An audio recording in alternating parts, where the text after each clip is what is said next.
This is right when I finished stripping back the insulation around the eyelid that comes off the factory power supply from the rear battery. I laughed right here and I said, hey, look at this, look at this. As soon as I put pressure on it, it snapped right off the cable. There was like no connection here at all, just pulled right off. That solder does not penetrate this material on the outside of this eyelid. It won't penetrate it. They don't adhere together. So here's the repair. So if you caught the live stream earlier, you can see how this is a 22 Maverick hybrid, and it came in for a no start, complete no start. Won't jump, won't do anything. It actually will jump. What you're looking at is this copper terminal sits up here, like so, and it will jump. You can jump it from this stud over there and get the vehicle running. As long as the vehicle's running, it's fine. But as soon as you turn it off, you're going to lose power again. You're going to have to jump it again. Why is that? Some of these harnesses were made with this type of connector that's basically, it's got like this, almost like a stainless type material that doesn't adhere very well to weld. And this connector right here just basically breaks off. And the only thing holding it on is the wrapping and everything that it's in. So, pretty sure there's gonna end up being some kind of recall and stuff. But in the meantime, I'm gonna clean this up. I'm gonna get this all back together. And I'm actually gonna modify this harness and this 80 amp fuse right here, blue, that goes to this wire here, which I'm not sure what that goes to yet. But in the meantime, I found stuff to modify the harness and at least get it back together with new copper ends that I'll be able to put on, and another 80 amp, that style fuse, except it's a big box fuse, but it'll still work. It's still an 80 amp fuse. So let's get all this together, modify everything, put it together, and I'll show you what I got going on as I'm doing it. This is the first part of what I got right here. Is I hydraulic crimped a copper end on here and pressed the living hell out of it with this tool from NP Global. And I found a couple copper connections in the back, crimped down, hydraulic crimped down. And this is find this on Amazon. I think it's like 80 bucks for this hydraulic crimper. And then I used the 16 press pieces here and just got it super tight. Then I heat shrink down it, and then I wrapped over it with cloth tape, and then wrapped over it with cloth tape again. Now I've got to address this 80 amp fuse right here in the meantime, and it looks like it's kind of pressed or soldered in there. I'm gonna have to grind it down and actually solder it in there. So what I'm gonna do is I'm gonna grind this eyelid off of this blown, see the blown 80 amp fuse? And I'm gonna add my own in from Eaton, the closest one I could find for now, until we can get the right parts in here for this. 80 amp. It's about the same, except that looks like a way better design than what's on here. So let's see.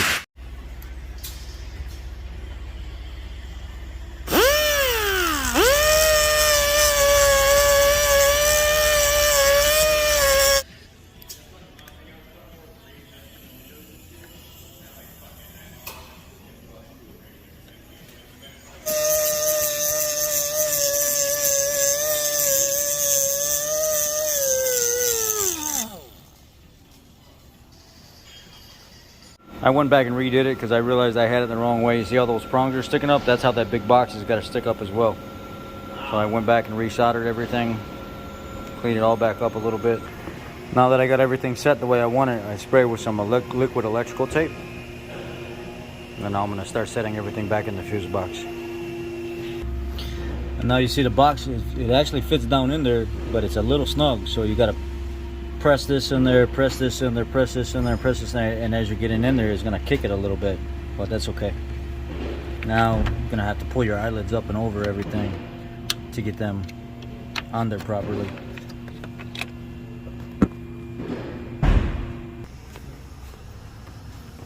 I got my 8 mils back in there, everything's back together. Now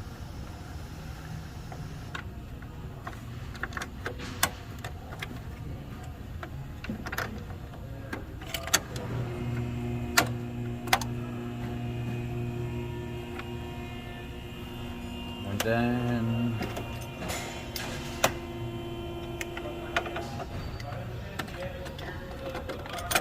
this here.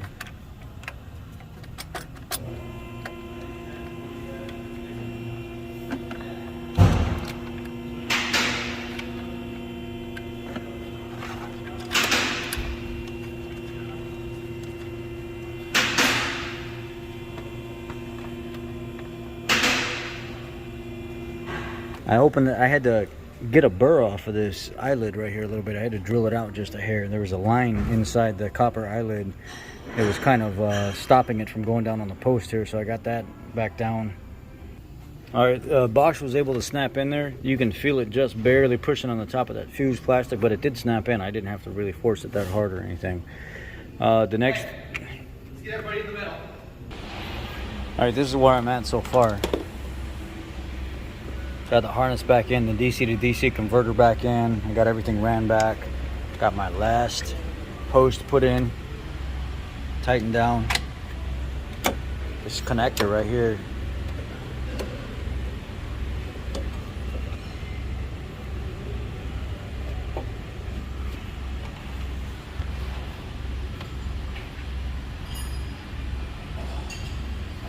Now it's time to try it out. Let's go back and put our battery back for right now.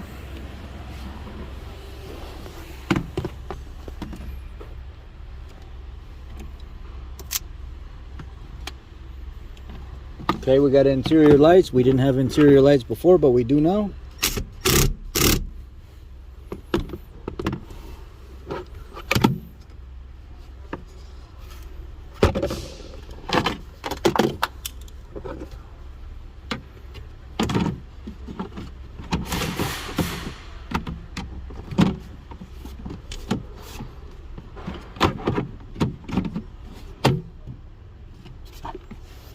Let's go try it out.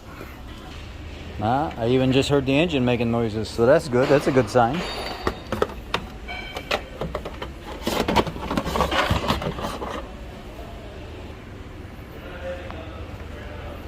Put the cover back on the fuse box before we start it. Now we got a dash. We didn't have a dash before. Hello.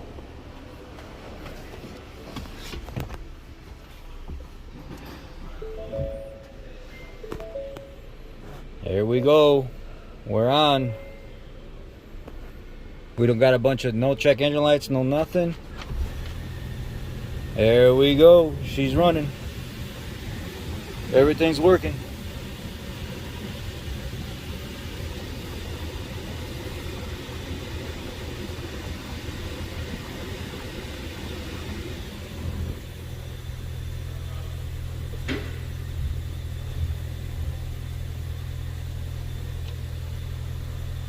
Brights are working.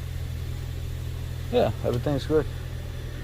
Now we just got to get a fuse box and a harness and let the customer take it in the meantime, and I'm gonna go put everything back underneath, the covers and stuff back the way I found it, and when I was tracking the wire up underneath the vehicle, because it goes from the back seat right underneath the rear passenger and then goes to the front. So now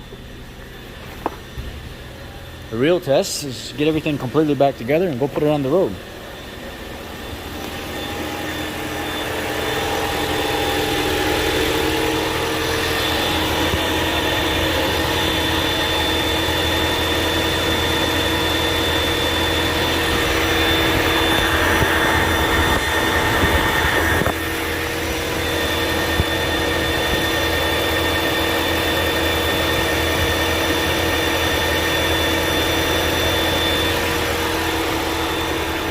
Let's see what we got. We'll get it back together.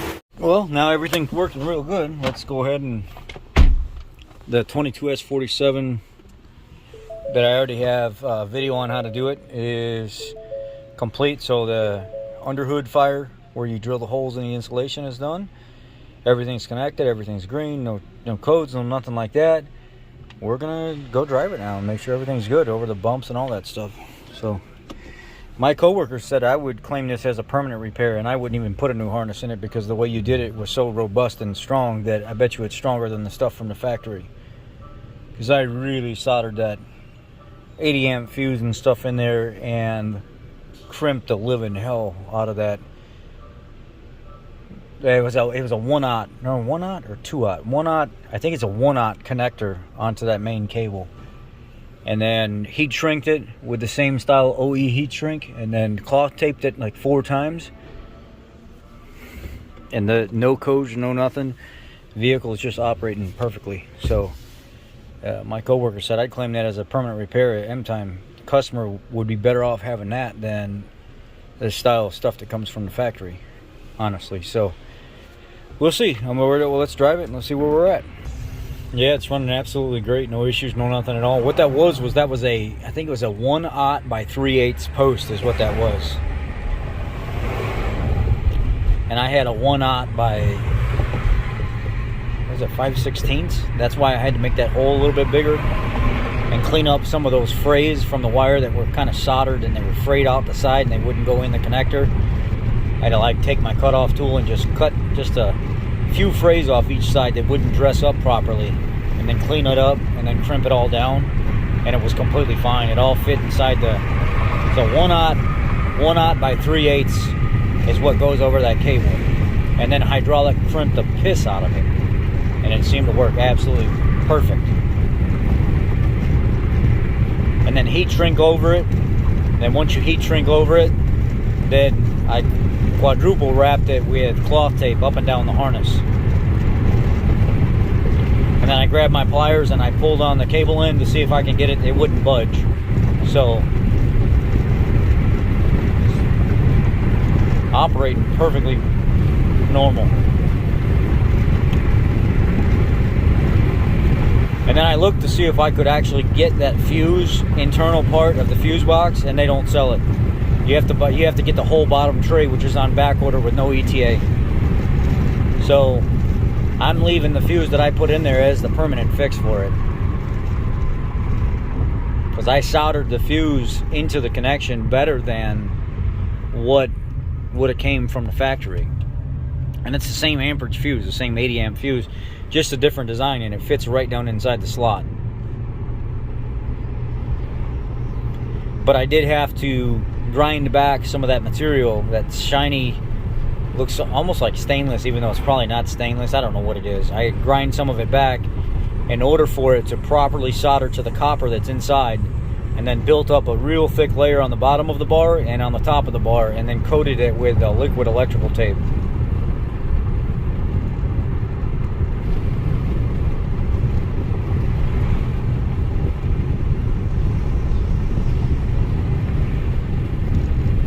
All the accessories are working, the AC's working, everything's working.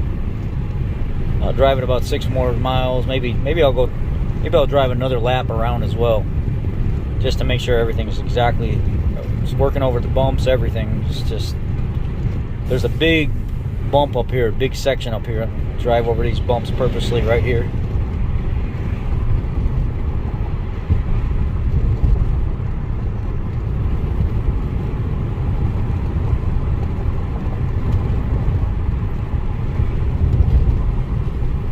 So it's a 1/0 by 3/8 post, and it's a, said it was, I had Eaton on the top of the package. I'll have to show you guys the part number again of the 80 amp fuse that I put in.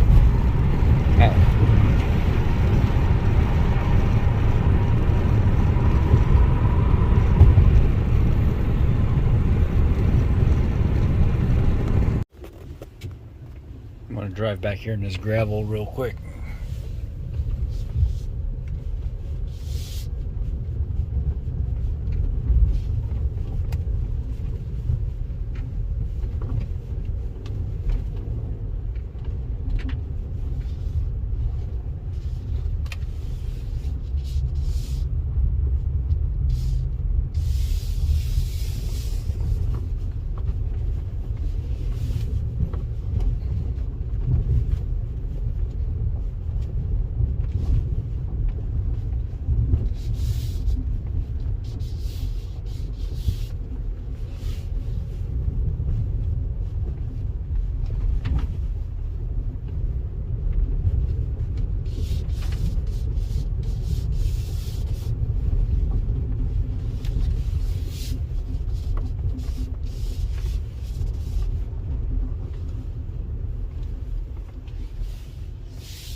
Good. Now the real test would be whenever we shut it off, does it restart?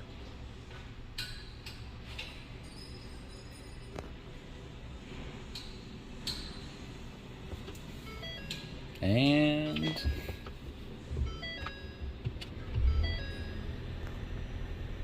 it does. I'll check engine light. We're good. And I hear this like light tapping from over here, and I get up underneath here and I'm looking to make sure that I put everything back, that I put all the connectors back, my shield is good, everything's good. And I go over here to the exhaust.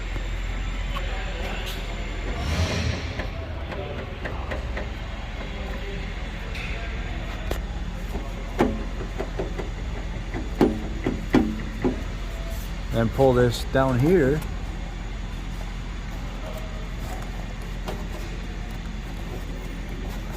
Slid back off this connector. I think it's supposed to be up here protecting this connector, but it sits there and taps the bottom of the, so you pull it back out of the way, it's gone. Put it back up there where they have it, protecting that connector. It's back to tapping the bottom of the vehicle.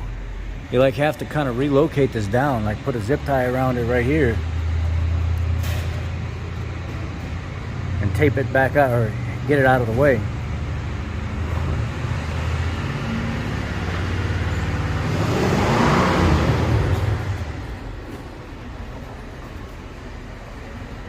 Yeah. Anyway, it drove great. Everything was good. I'm gonna drive it one more time. I wanted to do a test with this thing over here to figure out, can I get solder to even stick to this material where it's breaking off? And I can't even get the solder to stick to it.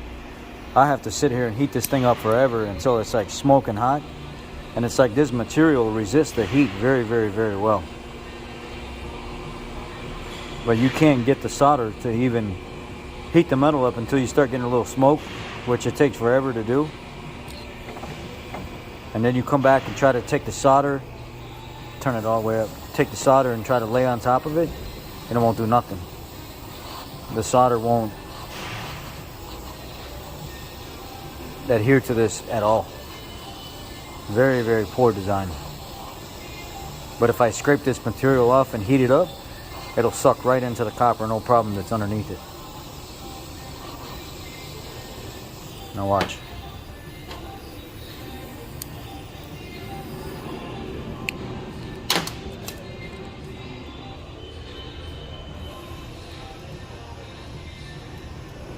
It won't do nothing, it won't grab, it won't try to pull. And it resists the heat so much that it's not even really that hot right now. Now if I go down here where I scrape the copper off, now watch what happens. Where I scraped all this outside coating and then I could get the bead to lay on top of it, watch.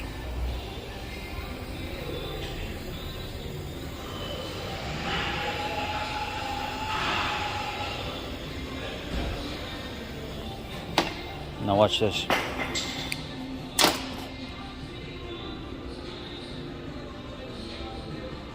See how it all melted real quick like that? Let me try to get it even hotter. I'll show you.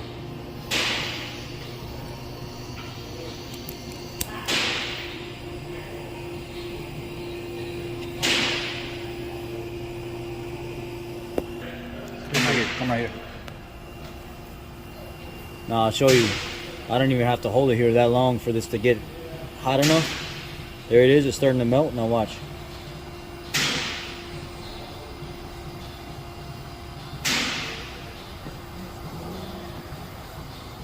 But up here, that material resists the heat so bad that you can't get solder to penetrate that at all.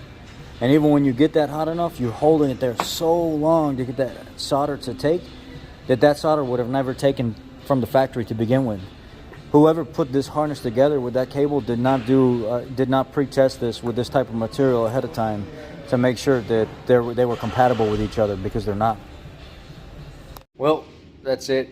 The harness is on national back order with no ETA, and the fuse box is also on national back order with no ETA. So I fixed it, you know, using my own discretion. Fixed it better than what it would have been from the factory, so we're just going to leave it at that and let the customer have the vehicle. There's no point in keeping the vehicle from the customer if we can fix it here and Ford's willing to pay for it. So we're going to try. I'm going to submit my story, my time, everything I found, and submit for a manual mechanical repair instead of putting a whole new wiring harness in it and fuse box in it when it's working perfectly fine. We'll see. We'll see how many of these end up showing up out there. I ordered a dozen of the 1/0 by 3/8 connectors for that, and yeah, I'm gonna have them stocked up here all the time.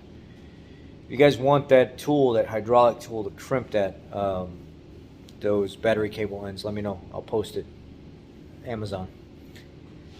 Y'all be blessed. Take care.